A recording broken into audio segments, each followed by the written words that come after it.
Introducing the Past Present Feature Film Festival, a new showcase celebrating cinematic storytelling across time. From bold proof-of-concept shorts to standout new films lighting up the circuit to overlooked features that deserve another look. Sponsored by the Past Present Feature podcast and Leica Camera, all films screen in Hollywood using Leica's CineWay projector. Submit now at filmfreeway.com/past-present-feature. The past, the present, the future of film, all under one spotlight.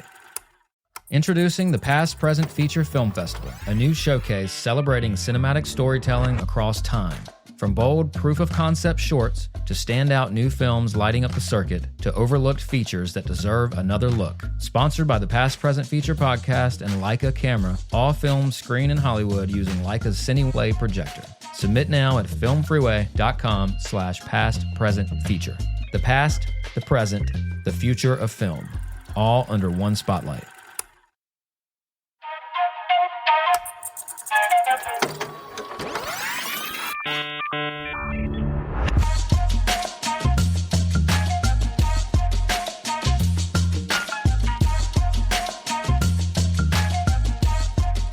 Welcome to the Past Present Feature podcast. Janicke Askevold unpacks her journey from shooting Together Alone with friends during COVID to premiering her new feature film, Solomamma, at the Locarno Film Festival, which was nominated for the Golden Leopard. The Norwegian actor-turned-director traces how a one-page pitch led to full Norwegian Film Institute backing and a 25-day Oslo shoot that balanced long summer daylight, short 8-hour workdays, and a 5-year-old co-star. Solomamma follows Edith, a journalist and single mother who secretly seeks out her sperm donor, an encounter that evolves into love, deceit, and a search for self. Co-produced across Lithuania, Latvia, and Finland, with sound design by a Ruben Östlund collaborator, the film examines modern solo motherhood in the wake of Norway's 2020 legalization of single-parent conception. Janicke's cinematic influences span Fritz Lang's Expressionism, Billy Wilder's Sunset Boulevard, and Mare's Toni Erdmann. On craft, she champions preparation, the power of casting chemistry tests that made her cry, and editing as the stage where you can make a whole new film. Her advice to young filmmakers: trust your instincts, start sooner, send the story out, and definitely don't wait for permission. Are you excited for Locarno or what? I'm so excited. I really can't wait to go there. I'm so happy. I want to go. It's so crazy to me because it's been a whole year since, it seems like maybe 3 months ago since I was interviewing filmmakers at last year's Locarno. Okay. And it seems like just such a wonderful, special, unique place to screen a film. Like the massive outdoor, what is it? Don't tell me. I should know this by now, but I can't remember. What's it called? The massive Grand Plaza? Piazza Grande? Something like that, yeah. Let's go with that, Piazza Grande. This is my first year, so I'm discovering everything. So, do you know if you're playing there? Is that where your film is screening?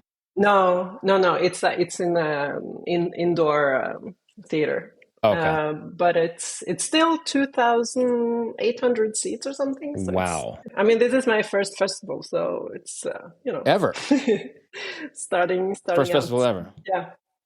Yeah. I mean, we've done a work in progress in Gothenburg and in Les Arcs in France. Okay. On this project, but okay. That's a little bit different. So let's just jump in. We've already jumped in, but let's jump in further. Janicke Askevold is a Norwegian film director, actress, and model. You've acted in several notable films, including China Salesman and My Way. You also directed the 2021 film Together Alone. Is that a short film? What is that? Or is that a feature?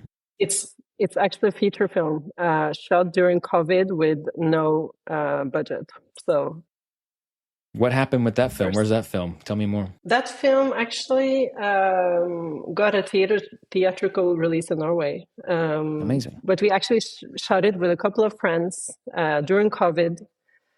The actors wrote the script themselves in very few weeks, and we shot the film in 13 days in an island outside Oslo. So it was first experience, and the goal with that film was kind of to get first access into the film industry, I guess, because none of us had gone to film school. So something about that time period was so fertile. I mean, I guess the something would probably be that we had so much time and creative juices flowing. I mean, I made a film. So many filmmakers made films during COVID, I feel like. So it's it's pretty cool. It's like I mean, it was, for me, it was a really creative and nice experience during COVID, actually. Very cool. And then your new film, Solomamma, and is it essentially about what it sounds like it's about? It's exactly what it sounds like it's about. There you go. And that's the podcast. Thanks for coming. I'm just kidding. Edith is a curiosity-driven journalist and single mother. Solo parenting proves to be complicated, but when the identity of the man who donated the sperm that got her pregnant surfaces, she seeks him out under the false pretext of interviewing him about his company. Their encounter gradually deepens into a genuine connection, and Edith sinks deeper into lies, endangering the fragile life she has built. Wow. Okay. So where did this movie come from? Where did this concept? What are the origin stories of this film? Yeah, I mean, I really wanted to make a film about a woman who I could relate to in a way. A woman in her 40s, finding her place in the world, I guess. I have more and more friends who become solo moms because they find themselves single. Time is running out to have a kid, so then they choose to go through donation to have a family on their own. Sure. Which I think is very interesting. And I guess I always, since I was little, I imagined myself as a solo parent. Really? I had a hard time understanding as a kid why people lived as couples. It seemed very complicated. Okay, this is interesting. This is interesting. Let's talk. And I always saw myself having kids. I always wanted to have kids, but I always imagined myself alone. Interesting. I mean, I always saw myself as having kids too. And my parents were divorced when I was 5, so maybe part of me also didn't make any sense of,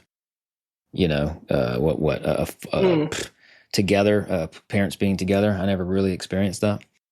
So maybe we can relate here. Yeah. Were your parents, did your parents divorce when you were younger? How did you grow? What did growing up look like for you as far as your parents? I mean, they were married until I was around 12, I guess. Okay. So you got used to it first, and then they split. Is that correct? Yeah. Which is different, I think, than like my first memory not being them together, really. Do you know what I mean? Like I never experienced change because it was always split. Yeah. Yeah. You have a director's note here on Locarno, the Locarno page. It says, the film explores solo motherhood through Edith, a woman who hides her identity from her son's father. Torn between desire, duty, and identity, she navigates love, ethics, and motherhood in a deeply personal journey. I mean, let's go deeper, though. Like, why you had to tell this story? Obviously, making a movie is very hard, and you have to stick with it and stay with it. And what gets you through probably usually is the subject matter, right? And the themes and all this. Why did you feel so deeply about having to tell this story? You know what I mean? Out of all the things you could do.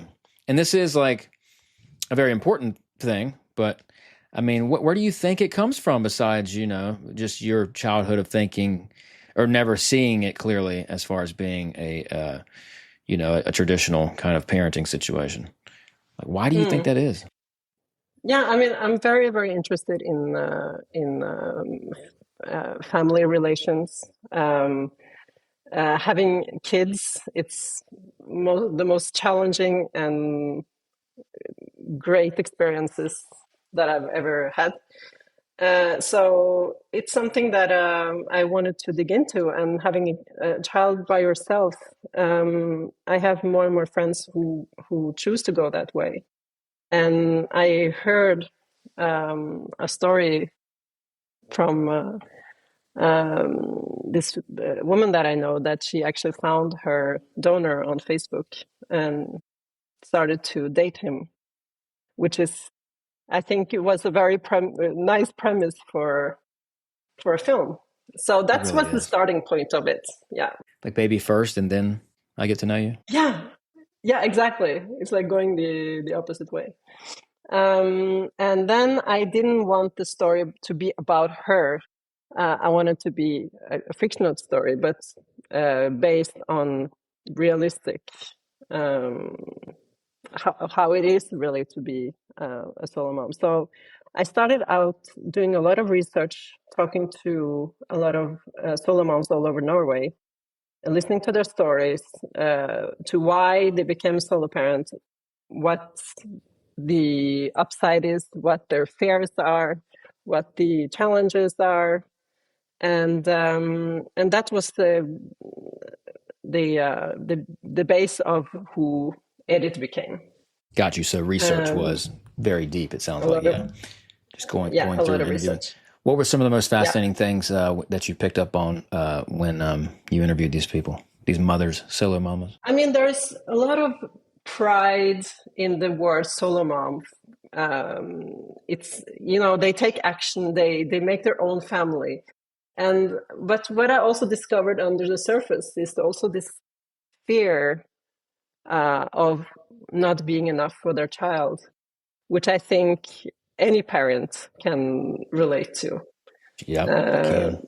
Every day I'm like, whether you're alone or you get divorced, or even you're together, but maybe you're a couple who is fighting. I mean, it's so easy to feel insecure as a parent. And man, yeah.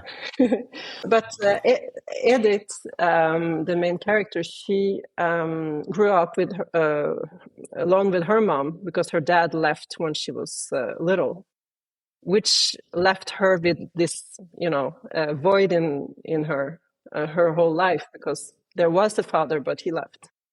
Gotcha. When she got the baby, then her insecurity is, what if he feels the same void in him, that she never gave him a dad? So what she needs to realize is that it's not the same thing as having a dad who left, and never having a dad that he doesn't miss because it's never been a dad. Wow.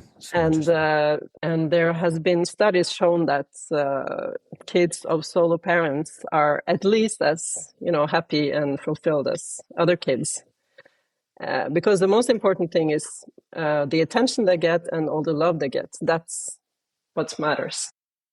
I just found a little quote on the internet about solo parenting. Being a single parent is twice the work, twice the stress, and twice the tears, but also twice the hugs, twice the love, and twice the pride. It's the biggest joy of my life, not to be a single mom, but to be a single daddy. And I think it reminds me to be grateful. It's like, I've got everything I need here, like I'm so and lucky. when you become a solo parent, you have to go through a lot. There's a financial cost. You have to go in for treatments. Since 2020, it's actually legal to get become a solo parent in Norway. But before that, we had to go to Denmark. You had to go to abroad, which takes time. It's expensive, and also it kind of gave the message to Norwegian women that it's not legal. So it's kind of wrong. And since it became legal in 2020, I think it was a very important message to women who wants to have a kid by themselves, because it showed them it's a good thing, it's a positive thing. It's okay to have a child by yourself. Wow! So that makes it super timely then in your film. Like, it's actually also very important to talk about this. Wait, so it was illegal to be a solo mama and like do the whole sperm donor thing? Yeah, so women went to Denmark, which is, a challenge in itself. And as I said, it gave the message that it was not okay to do it. I mean, I can talk about this for hours. Yeah, no, I mean, it's very fascinating. Yeah, it is fascinating. I mean, well, also I just try to always connect with my guests in the strongest way possible, and if we have something in common as far as being a single, and of course my version is surely different than yours. I'm not a mother, so like it's different. But also, I'm a co-parent, so I have half the time, which is an interesting thing because I think being a co-parent, in a functional co-parenting situation, which I do have, thank you, baby mama,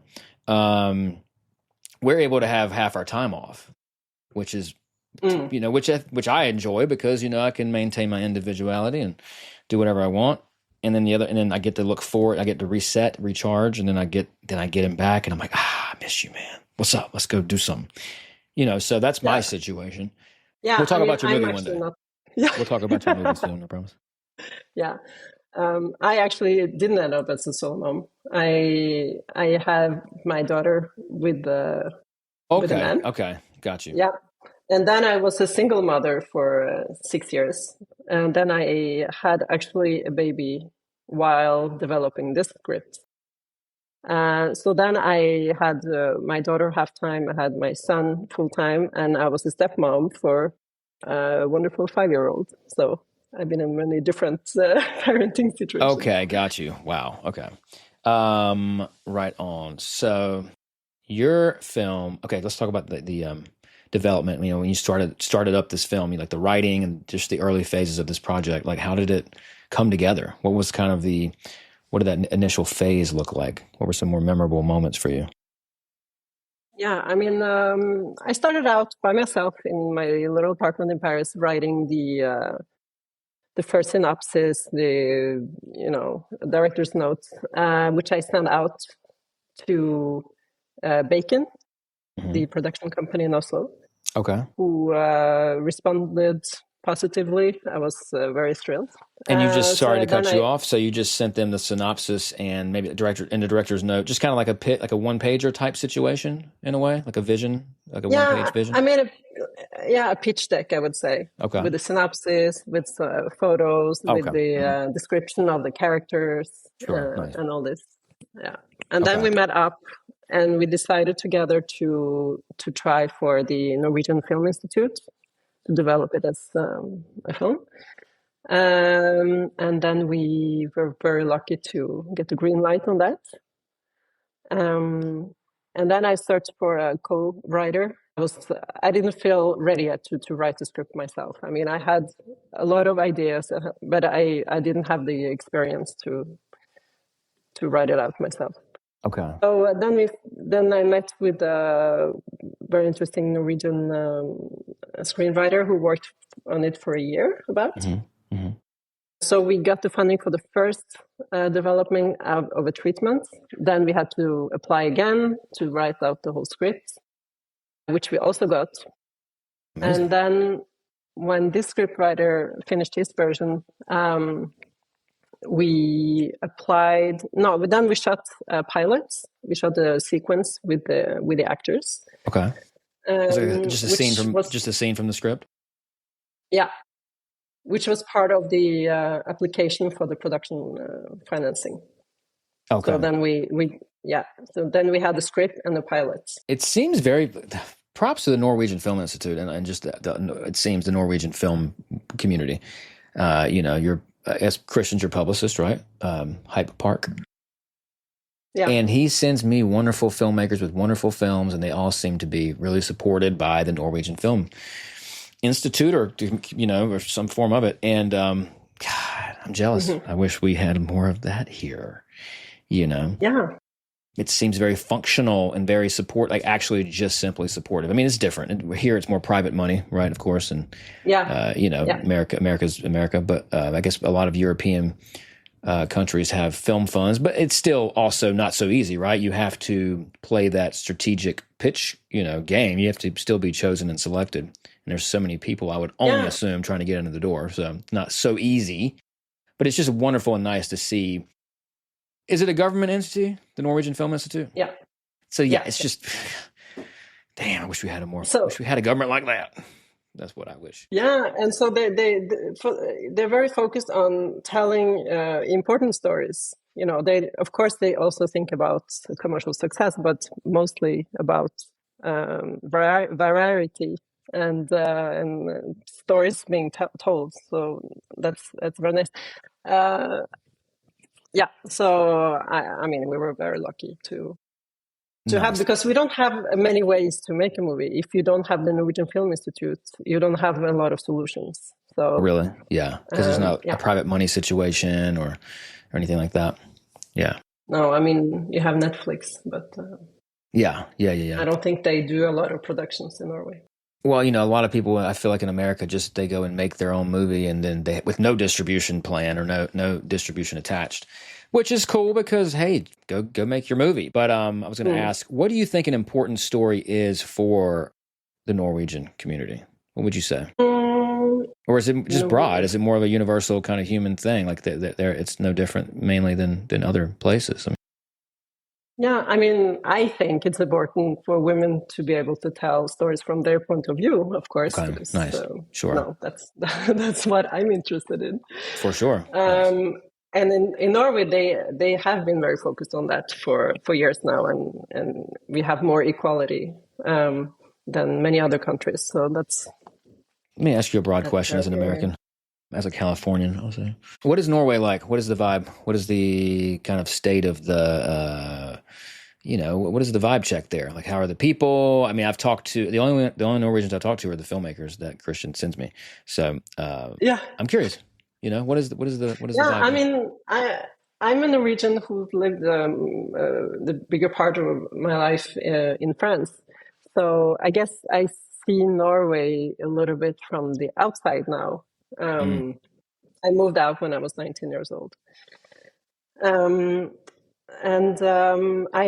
have to say I really enjoyed working in Norway. It's I just had really, really good experience with that, with the nice, respectful people. I guess the challenging thing we had is that the working days are so short. It's only we only had the 5 hours days. Is that it? But it's I mean, it's I just feel that it's a very well functioning society. Oslo, I mean, I love that city actually. I want to go. I want to go. Yeah, you should definitely go. Yeah. Tell me about production of your film, if you don't mind. Moving into that and maybe a highlight and a challenge that comes to mind during production when you're filming this. How long did you shoot for? Things like that. Yeah, I mean, when I got the production funding, we decided that we wanted to go another round on the script, and then we contacted this Danish scriptwriter, Mats Stegger, who is very, very talented, and he came in and he did his take on the script. That really, he really understood what I wanted to do with the film. So that was a really, really positive thing. And then I did the last version myself, where I found the tone and how I wanted to tell the story. And then we got in touch with the casting director. And, I love that process. Casting, it's my favorite. Casting, yeah. It's where it comes. It's like the first moment where it comes off the page, right? It goes from like page to stage. Yeah, it comes to life, and then and I have my idea of who the characters are, but then they come with their personalities and they make it there, and it's just amazing to watch. And things you never could predict or control or expect. Yeah, and somebody's like, "What?" Yeah, just shows and the most important thing. Yeah. And the character, the main character. I mean, the movie was kind of laying on their shoulders because it's about her emotional journey as a solo mom, and so it was important to find the right actress who could really carry that. And secondly, the most important was the chemistry between her and the Herbert, who is playing the donor. It was very important that we felt that chemistry between them, and that we're kind of like rooting for them, even though the situation is very bad. Yeah. How did you know when you found the right two people for this? First I met each of them separately, and then we did a chemistry test, and that was just amazing. I mean, I just started crying when I saw them acting together. It was they have this amazing chemistry that you cannot pretend. I mean, it's really real. Wow. So you felt good. You felt really solid about each one individually, but you weren't quite sure until that what their chemistry would be until you put them together. And then once you did, it was it sounded very relieving. For me, also for the producers and everybody. We need to see that they work together. Amazing. And then you went and shot your scene after that or before that? Yeah, the sequence. Yeah, after that, yeah. Gotcha. Okay, cool. Great. So when we got the production financing, we kind of already had the actors. So that's a requirement, though, that you said from the Norwegian Film Institute to shoot a sequence, kind of like a proof of concept in a way. I mean, I see it as an opportunity that they give. Yeah, it's a no-brainer, in my opinion. You don't have to, but okay. But it's kind of an opportunity that you get, and it's an opportunity for sure. Yeah. So let me ask you a question. What did you kind of gain from that once you were on the other end of that pitch, that visual, I guess, proof of concept or whatever you call it? The pilot. Did you understood just like more? Yeah, the pilot. Did you understand more about like who you're, what you were trying to do thematically and with your actors? I mean, just talk about kind of the benefits of making a pilot for yourself as a filmmaker. Yeah. I mean, also just to get to know the crew members that you were working with was very helpful. And also, with the DP, we went one way, and when we saw the pilot, we realized it's maybe a little bit too dark. Let's go a little other direction for the film. So it just gave us a chance to try things out and see what worked and what we wanted to do in a different way. Got you, yeah, for sure. Just little tweaks, little things, as opposed to getting on set and being like, oh shit, we should have done this, but now we can't. Yeah, especially because we had only 25 days of shooting and 8-hour days. So you really have to prep and be sure what you're doing when you come on set, which is, so the preparation, the pre-production was very, very important. And we did a lot of readings with the actors, and we started working really early on with the DP and with the costume designer and everybody. So you guys? So that's when everybody came on set. Everybody knew what they were doing. That's amazing. You guys shot in Norway. Yeah, sorry, I should know this. Did you? Yeah, in Oslo. Yeah. Okay, so the lighting there, is the lighting very soft? I would assume the very soft lighting, very diffused lighting from like the natural weather there, or what would you say? Yeah, I mean, the weather is very unpredictable. It's very far from California. Okay. So you don't really know what you're going to get. We were super lucky, so we got mostly really good weather and a little bit of rain when that was interesting for the scene. So the summertime, the days are very long, which is challenging when you want to do night scenes because it's like the sun never goes down. Yeah, why the 8-hour limits? Because of the lighting, or because of also just crews not working longer than that? No, it's a budget thing. I mean, it's just more expensive to shoot 10-hour days. Oh, okay. Because the thing is, it's just people just get overworked here. I feel like even people for smaller films, they take flat rates and they still work them 12 hours minimum. It's really messed up there. But 8 hours is appropriate. 12 hours is out of control. It's ridiculous. Even if you do have money to pay for it. And I used to be a lighting guy on huge movies, and we would work fucking 16-hour days on average sometimes. 18 hours sometimes. It's like, what? Why? Anyways, 8 hours sounds wonderful.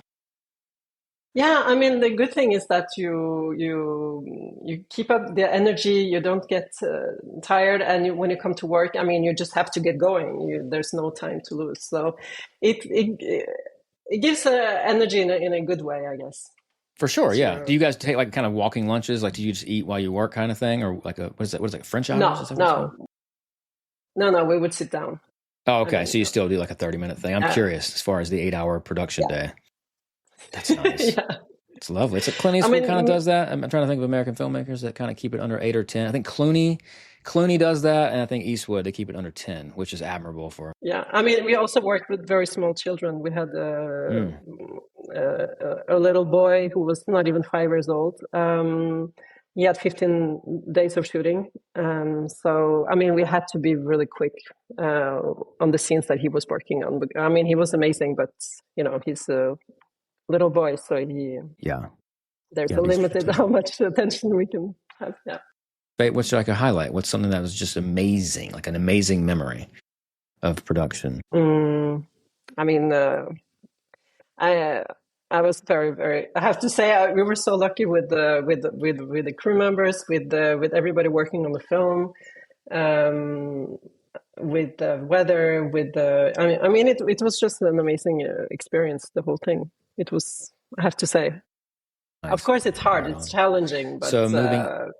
I mean, but it's probably exhilarating for you, right? I mean, to get it to that stage and to have like a proper crew and budget proper, quote unquote, subjective, but I'm sure it was like, you know, when you get to that phase of like actually having your own set and you have your crew and you got it figured out and you got your cast and you've got what you got. And then you're in the scene, you're directing the scene, you're behind the monitor or whatever. It's like such a euphoric thing sometimes, right? Did you ever feel any of that? Yeah. You know, where you've every day. Every day. It's not like when you're 25, maybe you think it's normal, but when you know, the road has been long, and when you finally get that opportunity, I mean, I was thinking about it every day, how lucky I was. So that's a good thing about doing the first film when you're a little bit older. Nice, no, totally. Well, as far as the kind of moving in from production to post-production, I mean, how did you feel once you wrapped? Did you feel like you got everything? And how did the edit come together? I mean, were you pretty happy? Were you stressing out? What were you? What was it like? I mean, I'm always stressed out, but I mean, I knew we had a really good editor, and the first period when he was sitting by himself, just getting to know the material, I think that was a very challenging time when I just have to sit and wait to see his take on the first edit. That was a very stressful time, but we worked really well together. When you saw the first edit, what was your initial response? I mean, I know it's a process. It's always a little bit painful in the beginning because you know, it's a process. Yeah. So I mean, the beginning is not easy, but then when you start to, you know, spend time together, you start to know each other. And I also worked really closely with my producer Rebecca. So when we got to know each other with the editor and we had really good mutual understanding, I think. I feel like if you're not kind of a little bit freaked out during the early parts of the edit, you know, something's wrong. It's like, oh, this can't be ready already. I don't know. It is part of the process for sure. Yeah. Because there's been some, the more I do it, the more I'm like, oh God, what did I do? This is how it's going to be. And you kind of forget sometimes to a degree about, oh, this is part of the process. Calm down. Yeah. So you would say it's the same. It doesn't get better with each film. Not for me. I don't think, but now I'm getting to the point where I'm learning to, not even expect it or accept it, but to hope for it in a way. Does that make sense? Where it's like, I want it to be, I don't want to have to feel like I've got so far to go, but at the same time, it's like, it seems like the films that I've made where I thought it was so ready, quicker, the end result didn't turn out so hot compared to the inverted of, you know, worrying and stressing about this kind of, you know, less than first cut where I'm like, oh shit, what did I do? But then you know, you really do like start grinding and just you put more of yourself into the film. Anyways, no, it's it's the first edit. And that's what it's called. That's why it's. Yeah. And do you edit yourself? I do, but I also now have been bringing on kind of. I have a kind of a collection of editors that I like to collaborate with, and they're good in my opinion. They're really good at certain aspects based on how we collaborate, based on the stuff that I make. So I have someone who's so good at just being less redundant with things and being stylistic and like being able to like very visually understanding of visual representations. But then I have someone who's really good at just like minute, tight, like really, really amazing, quick, kind of flashy editing for like really good for trailers and scenes that need that. And then I have, yeah. So like, and then I'm a big fan of actually story notes, but like I've been doing a lot of story consultation, reach out, where it's like someone. There's this woman who made my last film so much better because of her qualified and fresh eyes. Like where it's like, and that's something that's you collect these people too in a way where you collect these collaborators where it's like, oh shoot, I can bring you on to the next one now. You can save my ass here because you get in the weeds, man. You're like when you're. I have to do probably a little more than I should. I'm directing and producing and editing a lot of my stuff, and shooting, which I just love. I'm just that type of filmmaker. I'm not trying to be a multi-hyphenate, but I am, and so it really helps to have someone on the back end, like a story consultant, who is good. To come in and say, well, what are you doing this again for? You don't need this. You already did this. This is redundant. This is redundant. This is redundant. Maybe think about doing this. Maybe switch this scene, because it's impossible to always have the very best idea at all times. And especially when you're 30 cuts in, or whatever it is, so yeah. I love the editing process because it's amazing to see what you're able to do. You can make a whole new film. So it's such an underappreciated phase. It just is. Even though like filmmakers don't underappreciate it. It's not a sexy kind of, oh, who edited this movie? Nobody ever asks that. But you should a lot of times. Yeah, no, it's definitely an important process. No, I think it's probably I moved into documentaries mostly these days, so it's certainly like the key aspect in that form. So okay, so the edit, the film's done. When did you finish this film, and like, how do you feel about it? Do you feel confident? Do you feel solid? Are you happy with it? Do you love it? Do you like it? Somewhere in between? Yeah, I think I've gone through a lot of process of freaking out when the edit is done because it's now you cannot change anything anymore.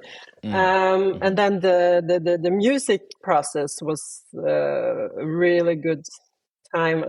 I worked with the duo from Lithuania because we had a co-production with Lithuania and Latvia and Finland.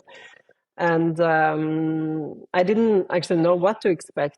So I sent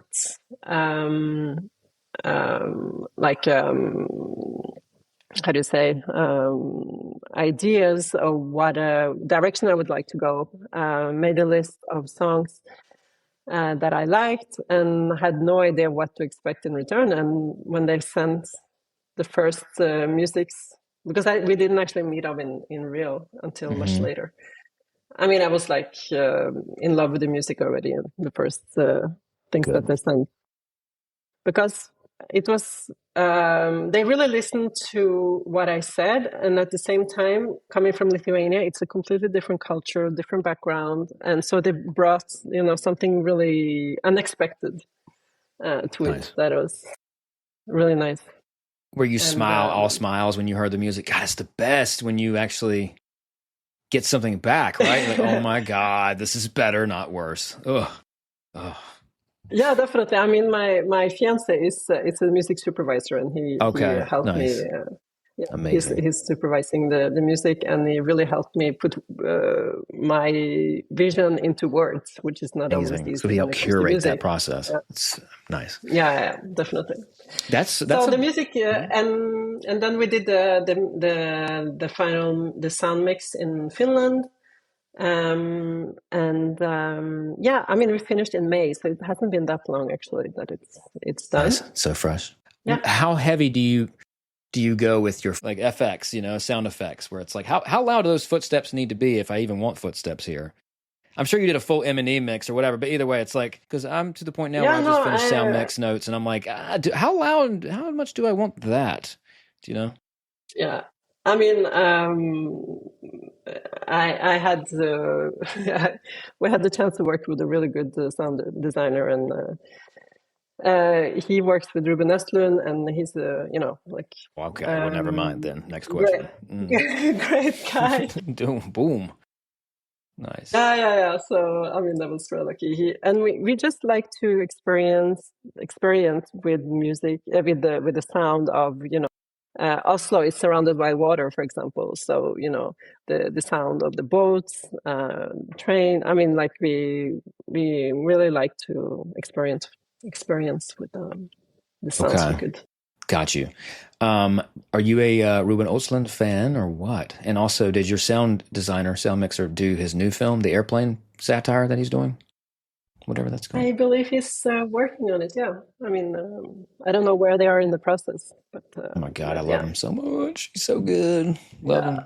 And Lisa, the actress of my film, she's the actress of Force Majeure. So that's that's two You people got who 3 worked O's with for me. Lisa Love and Contact. Oh, okay. Got it. Amazing. So she's an amazing actress. That's so cool. So I don't want to forget about just a quick discussion on past cinema influences for you. But I think before we do that, let's just wrap up the kind of, I got one more question for your film, Solomamma. So Playtime, international sales, moving into kind of distribution and releasing. So you got Locarno, that's your world premiere, right? Which is wonderful. Yes. And when is your date? When is your screening date for that? August 11th. So in the middle of the festival. Okay, nice. And is it probably a week-long festival or a bit? 2 a.m. Yeah, from the 6th till the 16th. So it's like okay, nice. Yeah, 10 days, nice-ish. Okay, so Playtime, your international sales agent. Tell me about them. How do they kind of come on board, and what have they been like so far? Yeah, I believe we met them in Les Arcs in France. We went to the festival for a work in progress where we pitched the film and showed a couple of sequences.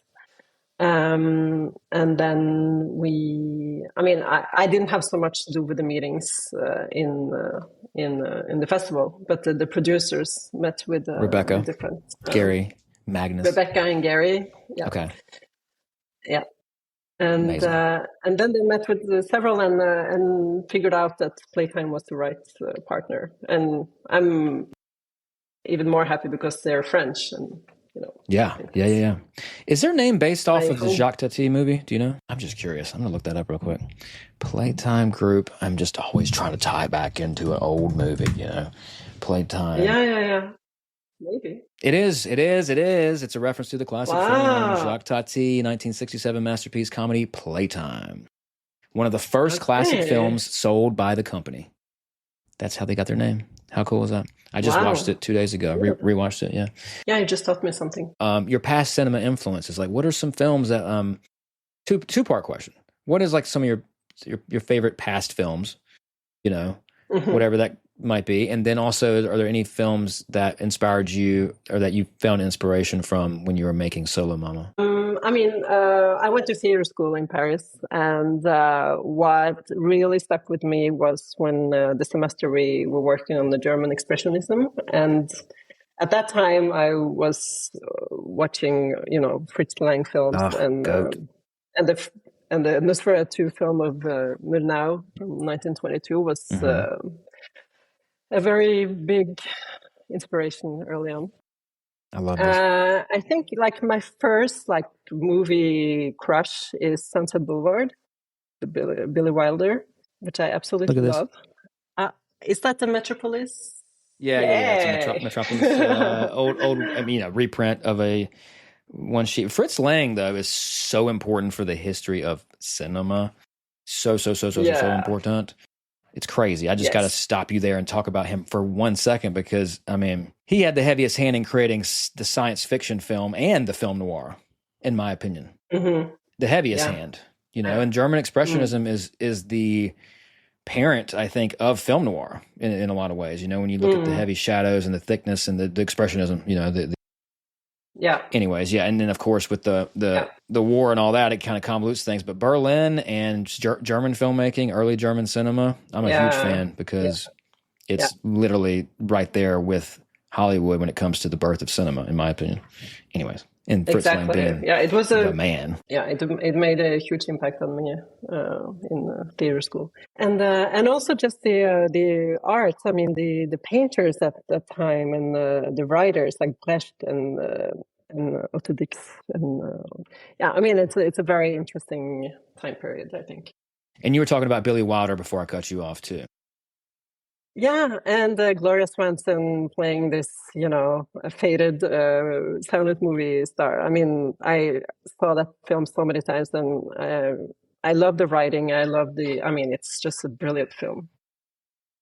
Sunset Boulevard. That one of my favorite shots in any film too, I would say. The pool shot where it looks like the camera's inside the pool looking up, and then you realize it's a mirror that they were shooting into. But that, such a cool movie. Great movie. And I love movies about Hollywood and about, what do you call it? The tarnished dreams. I don't know. What would you say? Just the sunlight beating down on like a sad situation kind of thing. Yeah. I mean, I lived in LA for a while, and I came there as an aspiring actress, and I know how tough that city is, so it's a movie that really stick with me. And Billy Wilder. And I guess for Billy Wilder. I was gonna say just his pacing. I feel like Capra for film pacing. Frank Capra was, I think, a huge proponent of film pacing and did a lot for movies in his time period. And I think after him, I think Billy Wilder's pacing is incredible. Like you rewatch those movies and it's like they don't play the same as a lot of other films in that time period. They move faster, in my opinion. I just feel like I don't have to remember that it's made in. When was Sunset Boulevard made? When was that? 1958? What is it? 56? 50. 1950? Yeah. Jesus Christ. Yeah, that's even crazier. Okay. And I would put Kubrick in that time. I would put Kubrick in that category as well, as far as directors who were just so beyond, and Hitchcock, so beyond the average film when it came to pacing. But yeah, Billy Wilder. And Billy Wilder was a great all-around filmmaker. How many different genres did he? I mean, one of the best. He made some of the best rom-coms, some of the best film noirs. Yeah. So we agree. Cool. And I guess the biggest. I mean, it's a very different movie from Solomamma, but a movie that I talked a lot about is Toni Erdmann from Maren, Edith. It's just such a daring and funny and uncomfortable movie. I've watched it so many times and I love it. And I love Sandra Hüller, who plays the daughter. And she's so good. Yeah. I mean, also, I don't know if you've seen Anatomy of a Fall, but what is your filmmaking advice to your younger self? If you could go back in a time machine and tell your younger filmmaking self. I mean, it took a long time for me to feel that I had I didn't go to film school. So it took me a long time to build up that confidence to actually write something down and send it to a production company. And I think I would tell myself to do that earlier, maybe. Yeah. So I guess I would tell myself to jump in it and just, don't be so scared. Write your story and send it out. And it worked out for you. Locarno, good luck. I mean, this is, you don't need luck because you're already in Locarno, but have a great time and have a great screening. I mean, it's very exciting. Thank you for taking the time to do this. I really appreciate it. Thank you so much. This podcast is brought to you by Valerian Projectors, featuring the Valerian Vision Master Pro 2, a filmmaker and film lover's dream. This outstanding 4K HDR tri-laser projector boasts 3,000 ISO lumens, Rec 2020 color, and an impressive 15,000:1 contrast ratio. That gives you those deep, rich blacks in every frame. That's what I as a filmmaker care about the most. With IMAX and Dolby Vision compatibility, Google OS, Active 3D, Filmmaker Mode, the list of impressive specs is endless. It delivers an exceptional cinematic experience when viewing the films of our podcast guests. Head over to Valerian.com to get yours today. That's VALERION.com. Please like and subscribe to this podcast and follow us on social media at Past Present Feature. And let us know in the comments section what movies you're watching. Thank you so much for listening to the Past Present Feature podcast, and we'll see you next time. Peace.